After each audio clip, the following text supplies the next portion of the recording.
All right, so I just watched Home Sweet Home Alone, which is the sixth Home Alone film in the Home Alone franchise. Uh, I don't know, this franchise just keeps living on and living on, even with subpar sequels or bad sequels. It's weird with the Home Alone franchise because I, like many kids, grew up with the Home Alone films. I watched the first three. I own the first three. I watched them every year for Christmas or around the holidays. I have seen Home Alone 4. I watched that as a kid as well, but didn't like it. It was so bad, and I remember it being really terrible. Then Home Alone The Holiday Heist came out, which was like the fifth one with another kid, and it came out in like 2012, I think, and it was whatever. It wasn't anything like terrible, but it wasn't anything like good either. It was just a whatever subpar like holiday movie. But we get this one, Home Sweet Home Alone, exclusively on Disney Plus, by 20th Century Studios, and it is a not a remake. It is a sequel-ish thing. It's connected in the universe because you got Buzz McAllister in this, so it's connected to the Home Alone mythos, which is it's so weird. This is very strange. And the basic plot of this movie is that this kid named Max is left home alone, and then these two adults try to break in to steal something. And I'm gonna say at base value, that's what the plot looked like from the trailer. And this is something I'll actually give a positive to this movie. This one is it's weird because you look at the original movie where it's great. I really love the original.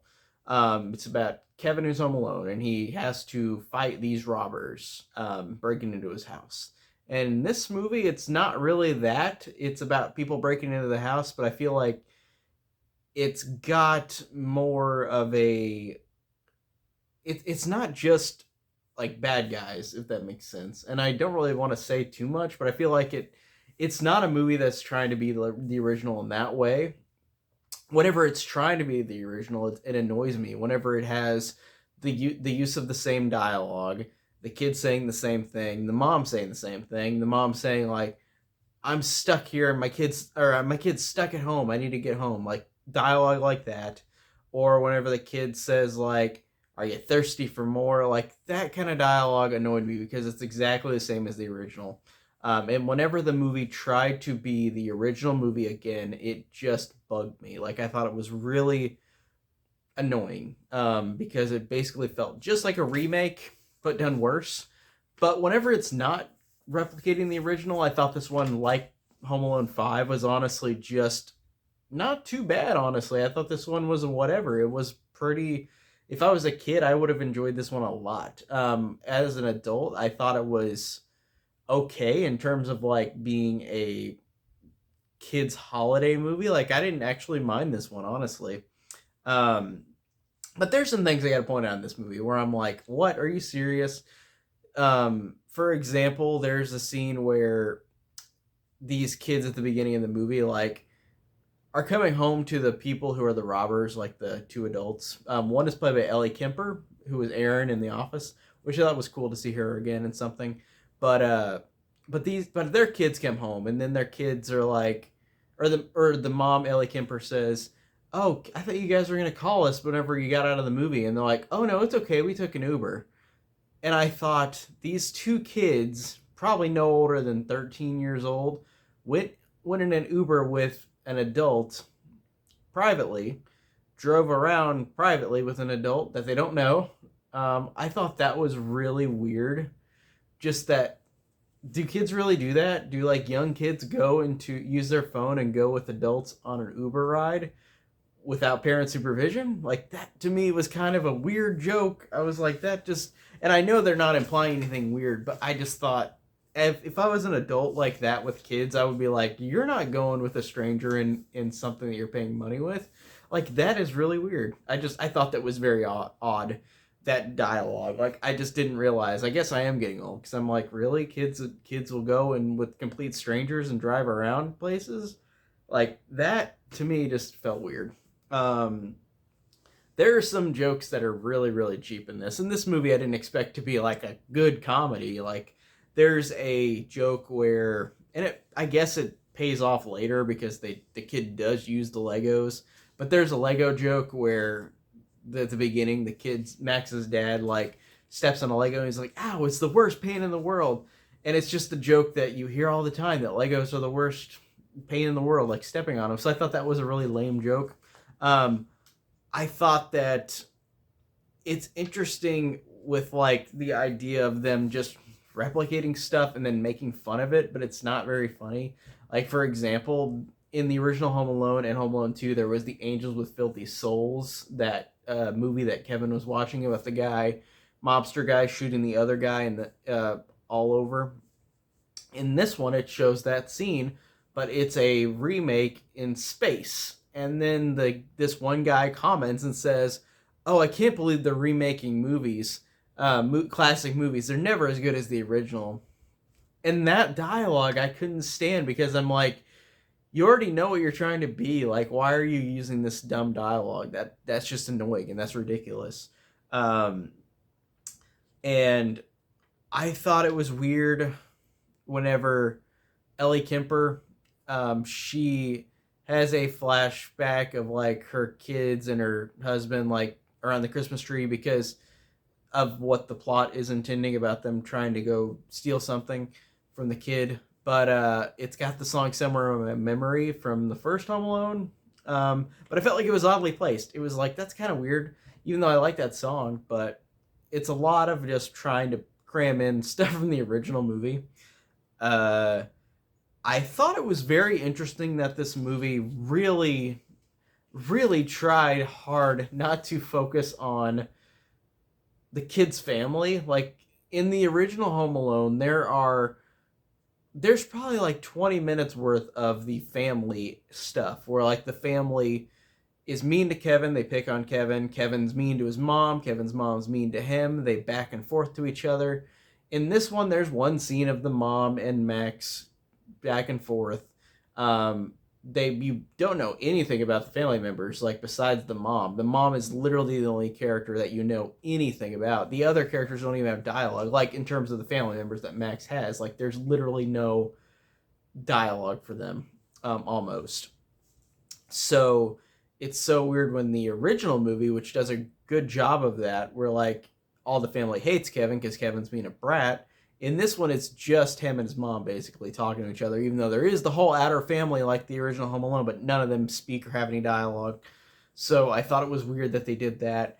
I thought it was weird that that it really just didn't focus on, like, it felt very hollow with that, with the mom and with Kevin and, or not Kevin, with Max and the mom and the family, because the family is non-existent. They have their background characters.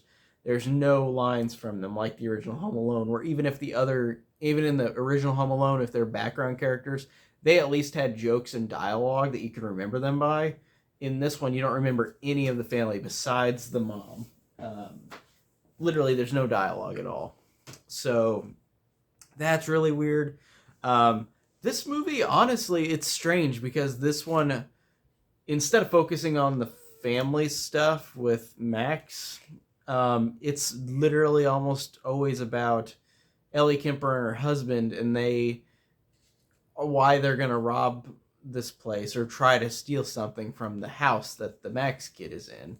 So it's really not, like, it's weird because it's so hollow when it's trying to be the original movie, because it's not the original movie in terms of like it's so sped up and paced and fast paced, where like the family stuff is just out of it and it's like a couple lines of dialogue and then like it doesn't feel very legit with like the family stuff that like with Max and the mom and the family, as opposed to the first Home Alone where there's dialogue between these characters and why they don't like Kevin and why Kevin is mean and a brat and learns his lesson. And in this one, this kid is a brat too, but it seems like it comes out of nowhere whenever he's like, "Oh, I want my family back." Like it doesn't feel earned. It just feels like he's like, "Oh yeah, I had fun Home Alone for an hour and now I want my family back and I miss them." And it's like it didn't feel like there was much to that. And I know this is a basic like kids like holiday movie, and Home Alone the original one is too, but I feel like that one just did a way better job at that than this, definitely than this. Um, I did think there were a couple things I did think were okay about the movie. I thought it was funny that Max, this character, has a misunderstanding with hearing what these people are robbing. He thinks that they're robbing him, and he has some funny like imaginative nightmares of like what is happening, like why he's getting stolen by these people. I thought that was kind of fun. Um, I thought this was interesting that they brought back Buzz McAllister from the original Home Alone, and this is the only Home Alone movie after the second one that makes any mention of the McAllisters besides Home Alone 4, which is just not. It's literally like a sequel to the first two, but like it's not because it makes no sense and it doesn't have any of the same actors. But this one is the only one that connects truly to the first one because of the Buzz character and how he's a cop. And now he's a cop in this one. And I thought it was interesting that Buzz goes to the house. Ellie Kemper and her husband are outside, tell the cop to leave, like everything's good. And then Buzz gets a call on the radio with another cop saying, like, we got a distress call from, like, the kid who's at home. And Buzz is like, I know it's not that kid. That kid's not there because I think it's my brother Kevin who's just playing this joke on me like he does every year. So apparently Kevin McAllister calls a distress call every year on Christmas because he was left home alone.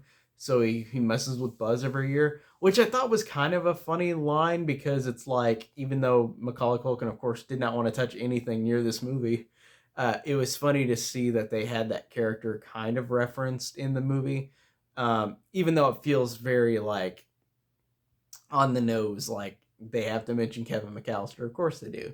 But like I said, Home Alone 3 and 5 were about different kids, didn't focus on or mention the McAllisters, period. And Home Alone 4 is the McAllisters, but it makes no sense.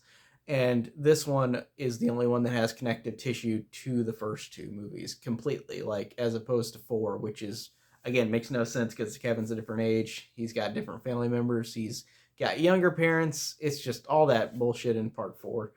Part 4 is terrible. But yeah, I thought that was interesting that Buzz is in it for like, it's more than a cameo, but it's less than like a role really. Like he's in it enough to where it's, he's there. And I didn't mind that actor back. That was cool seeing him back. I did like a couple of the traps. I thought that was kind of fun. I liked that one where the kid pulls the freaking fish hooks on the roof where all the ice shards are up there, so then they're falling down. Guys being chased by them, like falling down on him. Like I thought that was pretty cool. I thought that the traps in it felt like they were kind of replicating like all 5 of the other movies. Honestly, like I remember in them all slipping and falling or like going into a pool that like has a lid on it, but it's in the snow, like Home Alone 3, or jumping on a trampoline and falling like Home Alone 3. Basically that scene that I'm talking about where like they're outside trying to jump on a trampoline, getting shocked, getting water sprayed out of the nozzle outside, spraying her in the face. All that's Home Alone 3. This one has like, and also it has like Home Alone 2 where it's like instead of the stapler going into the face, it's like the guy presses the buttons on the alarm system and like there's pins in it, so like it pins his fingers. Or like whenever Ellie Kemper opens the attic and like she gets shot in the face with like darts, but they have pins at the end of them. Like that kind of stuff just felt very similar to all the other movies, and I didn't mind them. I honestly thought that this one, like I said, if I had to rank it like comparatively to the other movies, like the first two are obviously the ones that'll be number 1 and number 2, but I don't know. Home Alone 3 I watched a lot as a kid too, so I have a lot of nostalgia for that. But this one, I think, I don't know, like it totally is fine. Like it's nothing like terrible. Like I honestly was expecting it to be like the worst thing ever. But like I said, this Home Alone franchise, like I feel like the only real terrible one is part four. Parts three, five, and this one are just and solid enough. Like they're not bad, they're just okay. Kid holiday fun. Like they're not anything super special, but they're not anything that I got angry about or pissed about. So I didn't mind this one honestly. And it kind of makes me want to go and watch the other ones and review the other ones for Christmas because I haven't reviewed them before on this channel. So I might have to do that soon. But yeah, Home Alone or Home Sweet Home Alone was definitely a better surprise than I expected. It wasn't great, but it definitely wasn't terrible. Like so, I'm glad it was in the middle. Like it wasn't anything super bad, but I'm glad that's better than hating it. So I enjoyed it a little bit. So that's it for my review for Home Sweet Home Alone. I'm always awkward at the end of these videos. I never know how to end it, but I'm gonna end it here. So that's it, and I'll see you guys later. Take care.